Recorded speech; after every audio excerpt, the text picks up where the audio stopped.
Hola, cariñosa bienvenida para todos. Es un verdadero gusto estar con ustedes en este día para poder compartir un tiempo de felicidad. Bueno, a propósito de felicidad, es que el tema tiene que ver con eso y también con el llanto. ¿Cómo le parece? Paradoja es nuestro título de hoy. Paradoja. Dichosos los que lloran, entre comillas. Oiga, qué interesante, ¿no? Dichosos los que lloran, dijo Jesús de Nazaret. Vamos a presentar en este día conmovedores casos. De verdad que sí. Hay unos conmovedores casos acerca del llanto y de la felicidad. Pensemos así rápidamente, pero por separado en cada una de las motivaciones o digamos de las causas de las lágrimas en nuestro tiempo y en toda la historia de la humanidad. Entonces, haremos una pequeña listica, aunque no son todas, pero las resume. Las lágrimas causadas por los que hacen sufrir a otros, las lágrimas de la maldad propia, cuando tenemos conductas que después nos arrepentimos y hay que llorar. Pero existen también las lágrimas del arrepentimiento, las lágrimas de la reconciliación, reconciliación con Dios, reconciliación con un ser querido y también las lágrimas del perdón con Dios y el perdón con otras personas. Jesucristo, en este caso de las lágrimas, como el hortelano divino. Recordemos que hay figuras de Dios. Una la presentamos hace pocos días, que fue la figura del divino alfarero con el barro en sus manos. Pero quizá usted recuerda que cuando Jesús resucitó, personas que vinieron al sepulcro, entre ellas Marta, pensaron que era el hortelano. No sabían que había resucitado. ¿Y quién era el hortelano? El que se encargaba de cuidar el huerto, por eso decían el hortelano. Pero hay un tipo de hortelanos también que son los agricultores. En este caso, Jesús, pero ahora sí, no como el hortelano de las plantas físicas, pero como el hortelano divino en una planta con heridas abiertas. Lo que Dios hace es que puede llegar hasta colocar un injerto donde la planta está sangrando, entre comillas, donde la planta está botando su savia, sus líquidos. El divino hortelano y alfarero viene y coloca un hermoso injerto, palabra que está y figura que está en la Biblia, la del injerto, y lo que hace entonces en la herida de la planta es curar. ¿Pero cómo cura? Llegando a dar mejores frutos de felicidad. Una planta, un ser de Dios, cualquier ser humano que esté llorando, esté sangrando, esté botando lágrimas y haya herida, él tiene la capacidad divina de poder hacer el injerto y en lugar de que se arruine esa planta, todo lo contrario, se vuelve muchísimo mejor y comienza a dar frutos de una calidad que no habíamos soñado. Así que repetimos lo que dijo Jesús: dichosos los que lloran. Y en estos conmovedores casos que vamos a ver hoy, tenemos ejemplos realmente maravillosos. Por favor, acompáñeme un momentico al Evangelio según San Mateo, el capítulo 5 y el versículo 4. En Mateo dice la Biblia: bienaventurados, palabras de Jesús, dichosos, felices, bienaventurados los que lloran, porque ellos recibirán consolación. ¡Qué maravilloso! Ahora entonces, ya hemos resumido nomás en la pequeña presentación los casos que pueden llegar a presentarse y la dicha que puede haber también, por ejemplo, hemos mencionado en las lágrimas del arrepentimiento. Pero hay una palabra aquí espectacular que Jesús la repitió varias veces. La Biblia nos dice bienaventurados. La palabra en el original es Macarios. La raíz es mac, que indica algo grande o de larga duración. Se trata de un adjetivo que denota felicidad, Entonces, bienaventurados, Macarios, alguien muy bendecido es una persona verdaderamente feliz. Es digno de ser congratulado, premiado o felicitado. Alguien que es realmente una persona contenta, una persona feliz.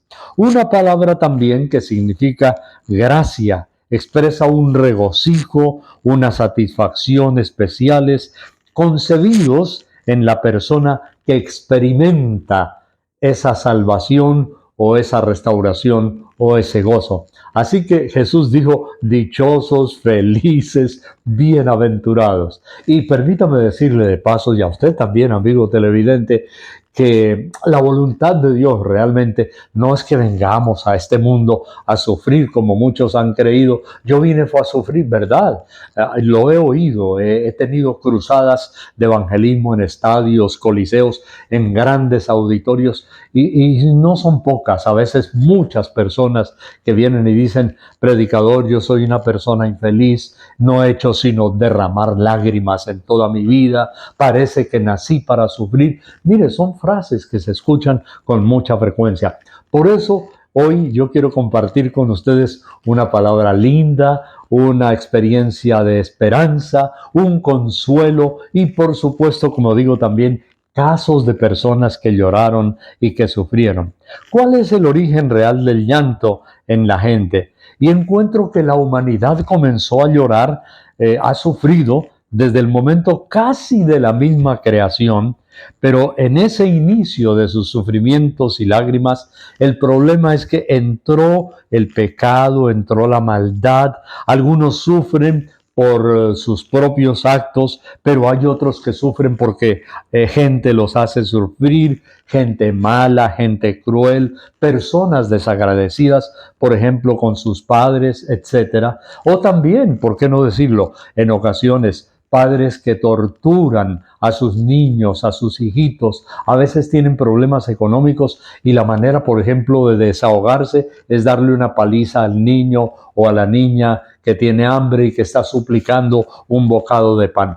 Todo eso Dios lo conoce, todo eso Dios lo sabe, todo eso Dios lo ve. Y permítanme decirles, y a ti también que nos acompañas en esta transmisión, seguramente alguna vez también has sufrido consecuencias a causa de algún familiar, de un pariente, incluso del círculo cercano que te hace sufrir. En Génesis, por ejemplo, los albores algunos le llaman los materialistas, le dicen el Pithecanthropus erectus, que no hay ningún cuento de Pithecanthropus erectus ni de la evolución. Es una gran mentira. Dios creó al ser humano perfecto. Dios no hace las cosas mal. La Biblia nos dice y repite frecuentemente en todo el capítulo 1 de Génesis que Dios creó y vio Dios que era bueno. ¿Me entiende? No era imperfecto, no era para evolución. Algunos incluso confunden metamorfosis con evolución y hablan, por ejemplo, del gusanito, del capullito, que luego se convierte en una mariposa. Pero es una misma especie, ¿sí? Eso es una morfología, pero además es una metamorfosis, un cambio de la misma especie, pero no es una evolución y es algo prácticamente inmediato. Bueno, el ser humano desde los albores de su existencia comenzó a sufrir.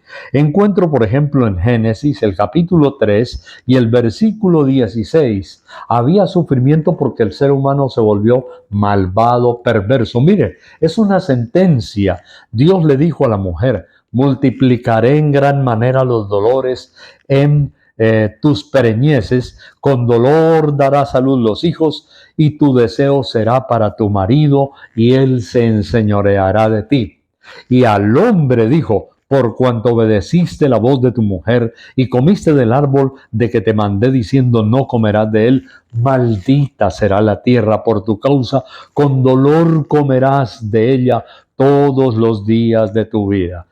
Entonces, la maldad propia, primera causa del sufrimiento humano, primera causa de las lágrimas. Pero hay noticias maravillosas y es que en Cristo Jesús hay consolación. Él vino, Él llegó a esta tierra para enjugar nuestras lágrimas.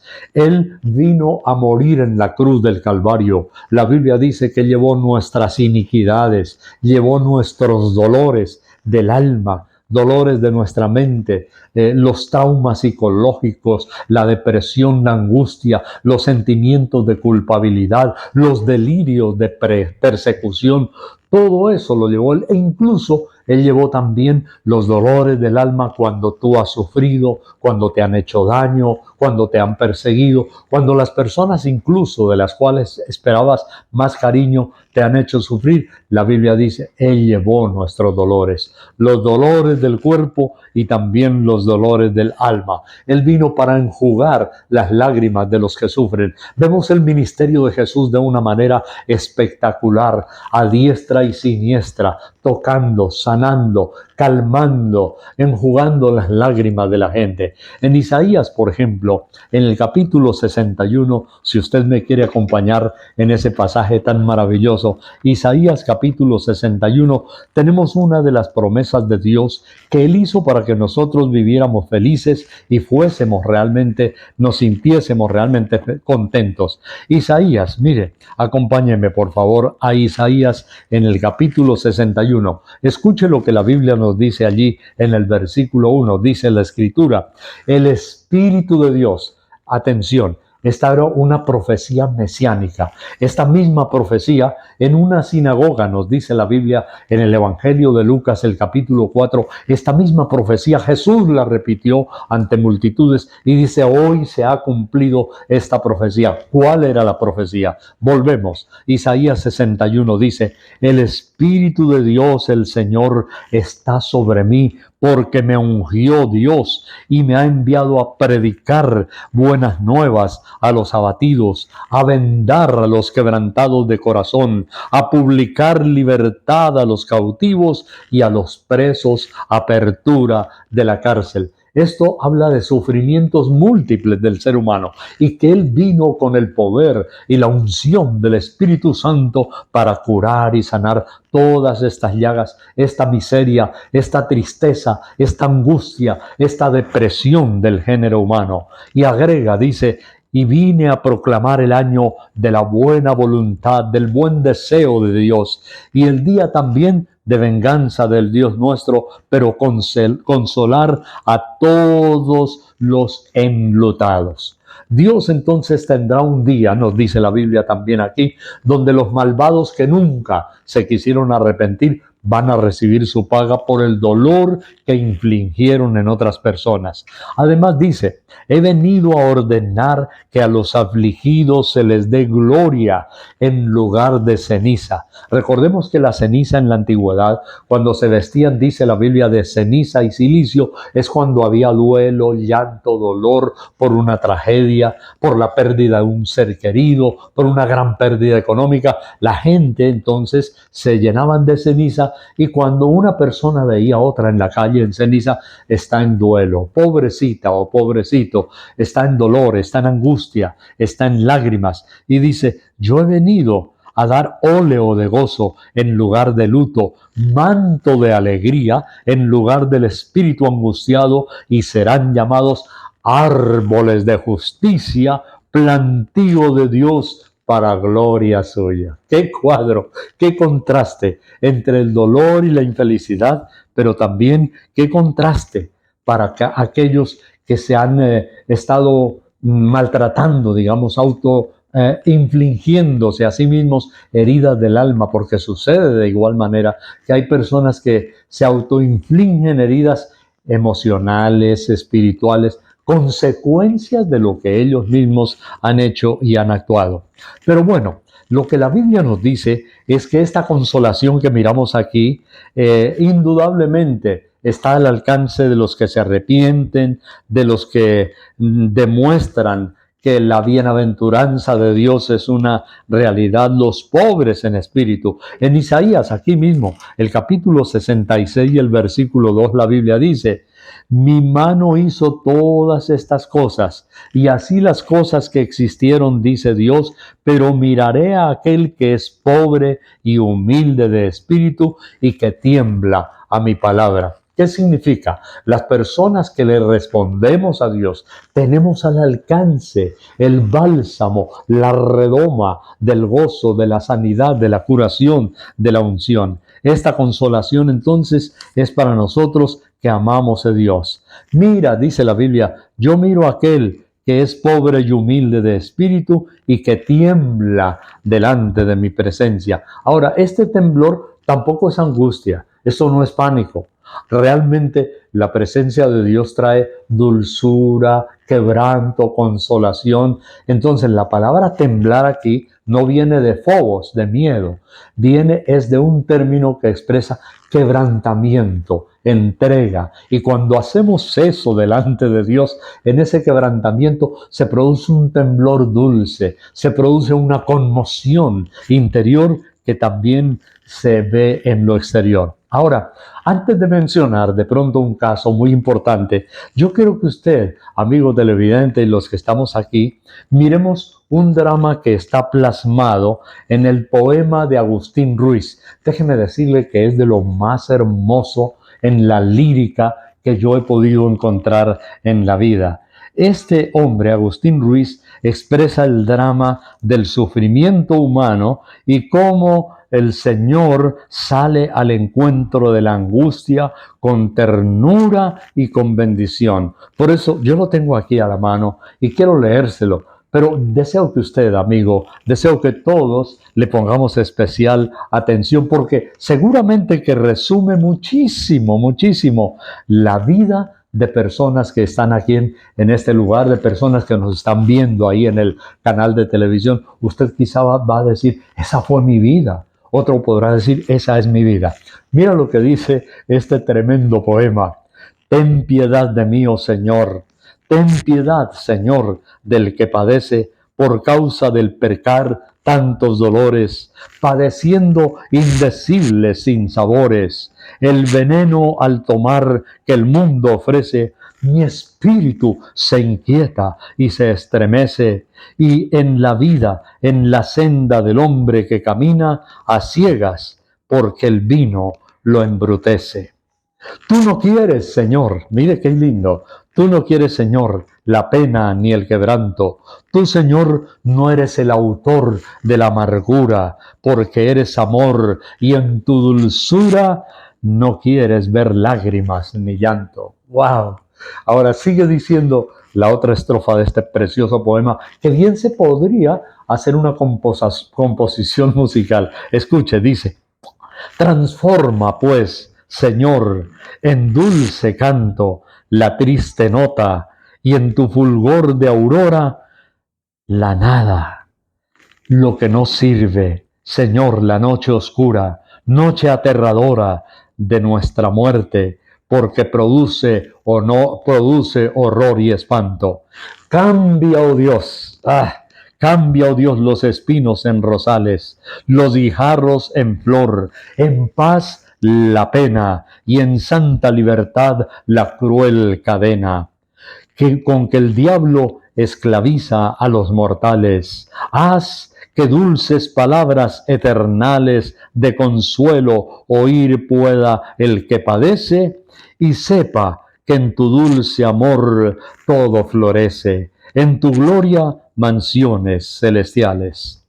Suba a ti, Señor, mi oración, suba a ti como perfume, como suave perfume de amor en la tarde, y sea ante tu altar mi pecho que arde, oh incienso de amor que se consume. Tremendo poema el de este Agustín, hablando de las lágrimas y del sufrimiento que el Señor puede consolar. Ahora, vienen preguntas rápidas en el día de hoy. Una de ellas, ¿por qué sufren los justos? Y entonces, aunque por ejemplo, a Jeremías en el Antiguo Testamento, cuando los estudiantes normalmente, cuando se va al seminario bíblico o se estudia Jeremías, él tiene un apodo, un remojete, y a Jeremías se le conoce y así lo califican, el profeta llorón. Oiga, qué increíble, ¿no? El profeta llorón, de lo cual Jesús dice, bienaventurados los que lloran, porque ellos recibirán consolación.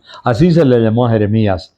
Y encuentro otro hombre muy quebrantado, a quien hicieron sufrir y llorar, y incluso lo más triste fue su propia familia. ¿Cuántos casos tenemos hoy, insisto, de abuelitos, de viejitas, de abuelos? Yo he ido a lugares geriátricos donde, por ejemplo, un hombre, un ancianito, una anciana me dice, vinieron mis hijos y me trajeron. Peleaban por la herencia, pero cuando fue de dejarme aquí y de cuidarme, todos se pelean por no estar, han desaparecido. Eso es muy doloroso, realmente es muy triste que haya personas que quedaron abandonados, viejitos o viejitas, en un lugar geriátrico. Entonces, hay personas que hacen sufrir a otros. Vamos a mirar rápidamente el caso de un hombre que, aparte de Jeremías, yo también le podría llamar el hombre llorón. ¿Y sabe quién fue el hombre llorón? En Génesis 43:30, voy a mirar con usted, por favor, acompáñeme. ¿Cuántas veces este hombre tuvo que llorar? Fue increíble lo que lloró. Y lloró por su propia familia. Al inicio le desgraciaron la vida, solamente que por pura misericordia Dios lo levantó. Este hombre se llama José. Génesis 43, por favor, acompáñeme. Recuerde que sus mismos hermanos lo vendieron como esclavo. Fue llevado lejos de su hogar, lo trataron de una manera infame. Y solamente por la providencia y la misericordia de Dios, incluso después de haber pasado casi 14 años de su vida en prisión por algo injusto que él no cometió, desde los 17 hasta los 31 años de edad, fue algo realmente espantoso, separado de su familia. En Génesis 43:30, y recordemos que José llegó a ser el gobernador de todo Egipto, el segundo en mando después del faraón, y él llegó a conocer, atraer a su familia después de tantos años, digamos casi unos 15 años de sufrimiento, y ya luego de gozo, hizo traer a su familia, los conoció de nuevo, ya sus hermanos se habían crecido, eran hombres grandes. Pues miren lo que pasa con José. Génesis 43 y el versículo 30. Encontramos que lloró inicialmente, nos dice la Biblia, por su hermanito menor cuando hizo que vinieran a donde él estaba. Génesis 43:30 dice, entonces José se apresuró porque se conmovieron sus entrañas a causa de su hermano, el menor, y buscó dónde llorar y entró en su cámara y lloró allí. ¡Oh, qué tremendo! José, que era prácticamente en aquel entonces el menor de la familia, y ahora encuentra al Benjamín. Por eso creo que en muchas casas dicen el Benjamín de la familia. Encontró a Benjamín y dice la Biblia que cuando lo vio entró a su cámara y lloró allí al ver a su tierno hermanito el menor. Pero el versículo antes, el 29, dice, alzando José sus ojos, vio a Benjamín su hermano, hijo de su madre, y dijo, ¿es este vuestro hermano menor de quien me hablasteis? Y dijo, Dios tenga misericordia de ti, hijo mío. Y comenzó a llorar. Se apartó por allá donde nadie viera sus lágrimas. Lloró por su hermano menor. En Génesis, por favor, miremos la historia porque realmente es conmovedora. En Génesis 45 y el versículo 2 dice, entonces José se dio a llorar a gritos y lo oyeron los egipcios y también lo oyó la casa del faraón. Comenzó a llorar a gritos al ver a su familia, al volverlos a conocer, a los hermanos infames, malvados que lo habían vendido como esclavo. La Biblia dice que José lloró, dice en Génesis el capítulo 45, pero la otra parte es Génesis 46, por favor, vamos rápidamente allí enseguida. En el versículo 29 de este otro capítulo, la Biblia dice, y José unció su carro y vino a recibir a Israel su padre en Gosén, y se dio a conocer a él, se manifestó y se echó sobre su cuello y lloró sobre su cuello largamente. Oh, qué escena. Volver a ver a su papá después de tantos años y darse a conocer a él. Es posible que ya Israel, Jacob ni lo conocía, pero dice la Biblia que se echó sobre su cuello y lloró, y lloró, y lloró largamente. Yo imagino esos sollozos de José abrazando a su querido padre.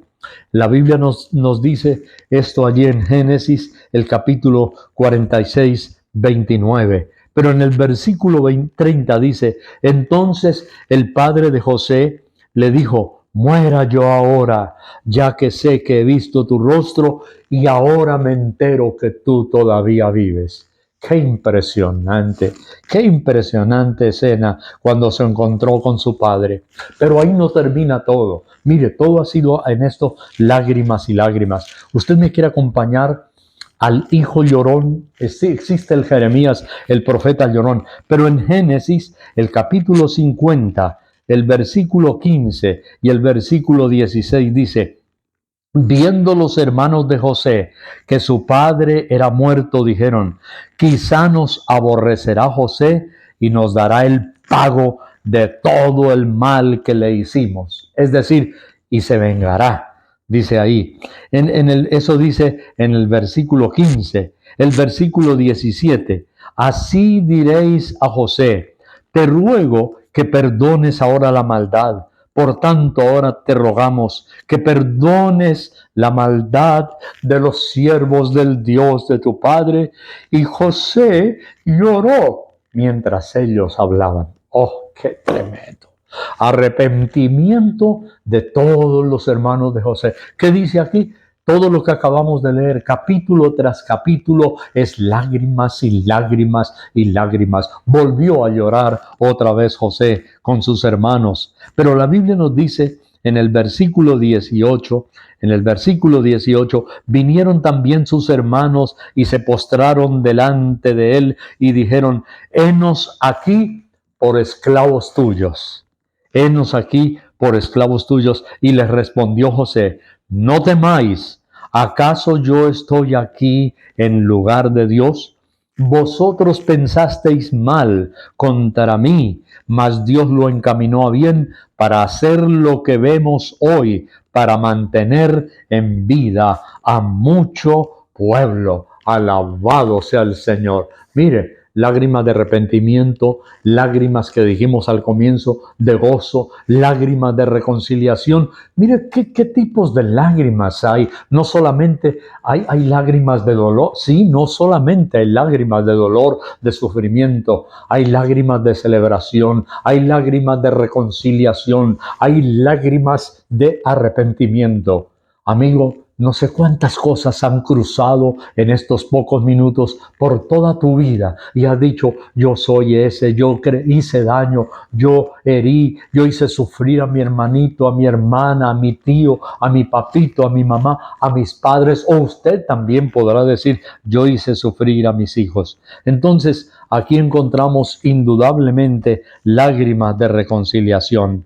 Los justos, amigo, déjeme decirle antes de concluir, derramarán lágrimas y pueden ser también a veces permitidas para que ellos lleguen a ser perfeccionados. El apóstol Pablo, un hombre de grandes revelaciones de Dios, también supo de lo que eran las lágrimas, muchas de ellas para quitar las asperezas y las cosas todavía malas que había en su corazón y para perfeccionarlo. Ahora, hay un hombre, es el literato Delfín Salgado. Discúlpenme que me vuelva poeta en el día de hoy, pero es que en esto de lágrimas ha habido mucha inspiración. ¿Me deja compartir, por favor, un segundito antes de concluir? Aquí tengo a Agustín Salgado. Él describe su condición y la de muchos cristianos que sufren porque están siendo perfeccionados. Mire lo que dice Agustín Salgado.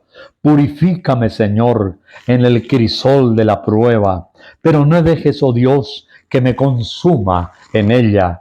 Destruye en todo mi ser cada residuo de escoria hasta ser diáfano y puro como la luz de la aurora.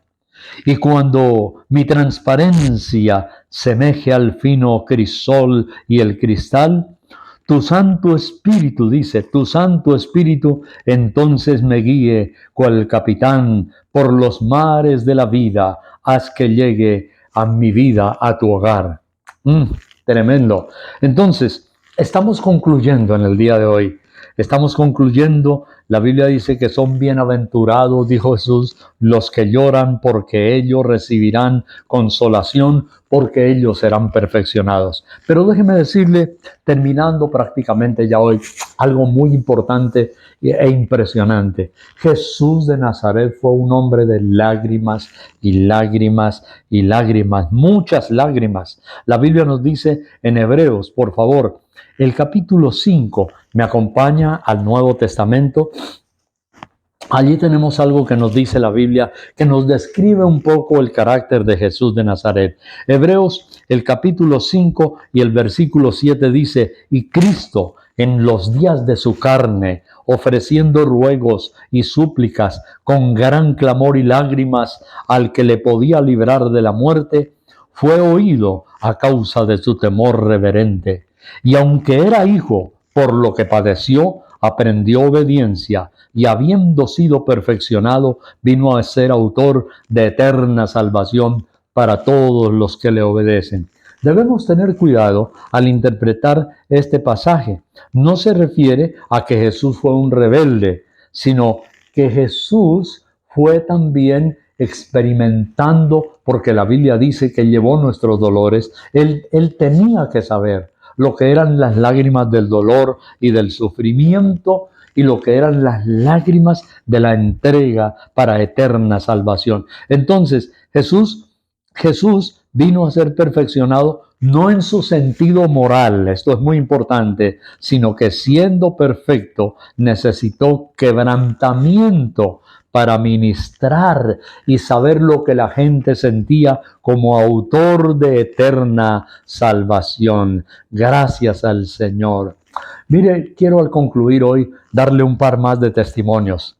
En 1898, en el Callao, en Perú, fue capturado un misionero que recorrió a pie miles de kilómetros. Oiga, esto es impresionante. Miles de kilómetros predicando. Hola, ¿cómo le parece? Predicando. Y la Biblia nos dice, o mejor, nos dicen los historiadores que llevaba Biblias a todo lugar donde él iba. Lo echaron a la cárcel por predicar el evangelio. Y mira la experiencia que tuvo al entrar en el calabozo. Observó que había un camastro de tablas duras, había también un manto viejo, sucio, un cántaro de agua, mucha humedad y unas cuantas ratas que paseaban por el calabozo como Pedro por su casa.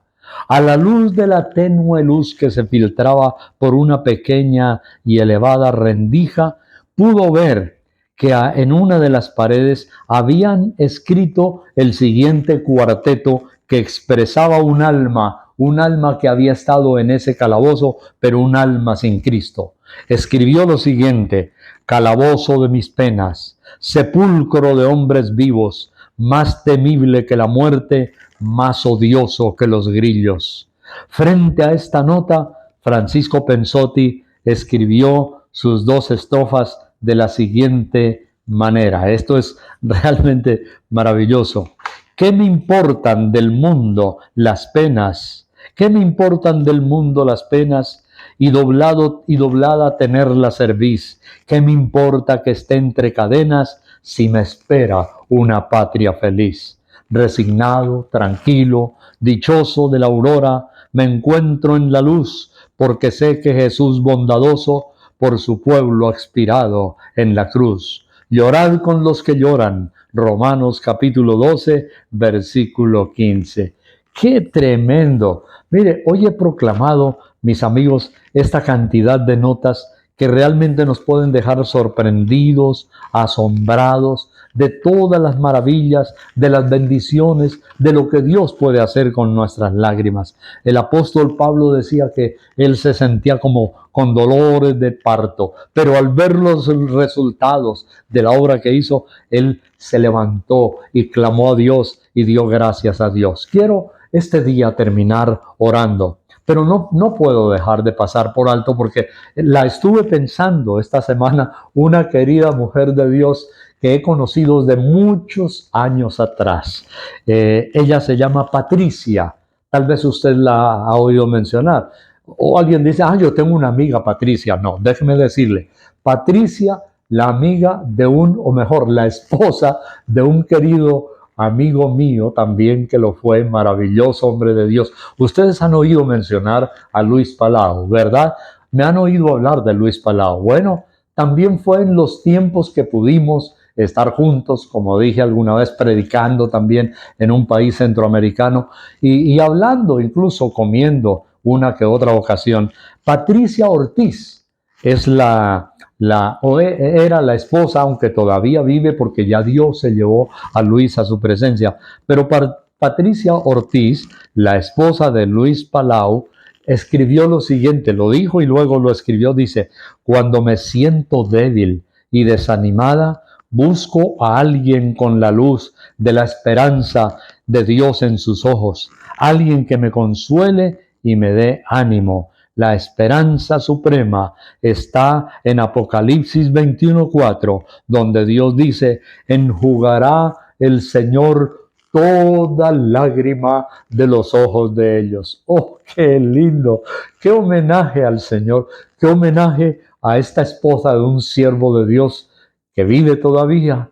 Pero su esposo ha partido después de predicar, y qué palabra. Cuando me siento débil y desanimada, busco a alguien con la luz de la esperanza de Dios en sus ojos, alguien que me consuele y también me dé ánimo. Amigo, yo te invito, cualesquiera que sea, tú, la persona que nos esté escuchando, viendo, acude al Señor. ¿Te han hecho sufrir? ¿Has sufrido por tus propios errores? ¿Reconoces tus problemas, pero también tus equivocaciones, tu pecado? En este día, yo te invito, derrama tu alma delante del Señor.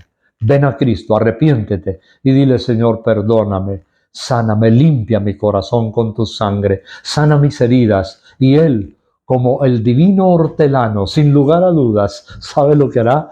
En esa herida del árbol pondrá un injerto que dé mucho fruto y bendición y esperanza. Oremos a Dios. No olvides, confiésale al Señor. Es posible que hoy Dios también te ha hecho caer en cuenta que hiciste sufrir a mucha gente en tu vida o la has hecho sufrir y derramar lágrimas. Oremos a Dios, arrepiéntete y dile conmigo así, dile, Señor Jesús, te entrego mi vida. Señor, dile, sana mis heridas, límpiame con tu sangre.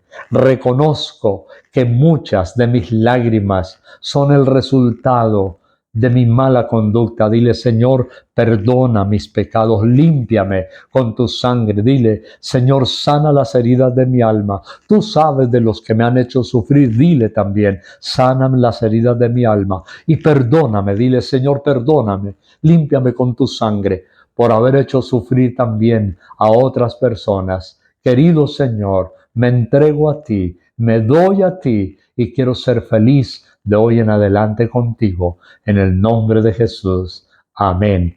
Yo te invito, comparte esta predicación con aquellas personas que pueden llegar a estar en momentos de dolor. Amén.